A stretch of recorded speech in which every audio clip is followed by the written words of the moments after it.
सो जय हिंद एवरीवन। आइए जानते हैं ग्राफ्स ऑफ क्वाड्रेटिक इक्वेशन। आपको पता है कि जो क्वाड्रेटिक इक्वेशन है, अगर उसमें जो लीडिंग कोफिशिएंट है दैट इज एक्स स्क्वायर का कोफिशिएंट a अगर ग्रेटर देन 0 होता है तो ग्राफ पैराबोला का हमेशा ऊपर की तरफ खुलता है और वर्टेक्स पॉइंट हमारे होते हैं -b/2a -d/4a हर केस में। अब तीन सिचुएशन है इस ग्राफ की, या तो ये एक्स एक्सिस को कट करके निकलेगा, या तो टच करके निकलेगा, या तो ऊपर से निकलेगा। दैट मीन्स फर्स्ट केस में क्वाड्रेटिक इक्वेशन के पास तीनों साइन होंगे, पॉजिटिव भी है, जीरो पे भी होगा और नेगेटिव भी है।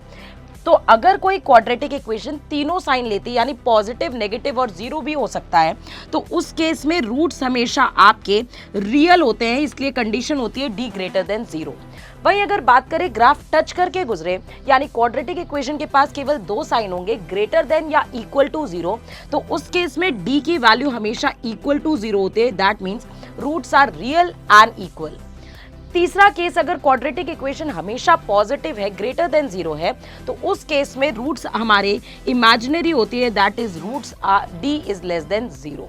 इसी की तरह अगर हम आगे की बात करें तो अगर a नेगेटिव है तो पैराबोला नीचे की तरफ खुलेगा एंड देन आपके पास सेम केस है कि अगर तीनों साइन लेगा तो d ग्रेटर देन 0 ही होगा, roots are real and unequal. वही अगर टच करके नीचे की तरफ जा रहा है तो ग्राफ में d इक्वल्स टू 0 लगेगा condition, that means roots are real and equal. वही तीसरा केस जो है कि अगर ग्राफ के नीचे ही है, एक्स एक्सिस के नीचे ही है purely graph, then roots will be imaginary, that means d is less than 0।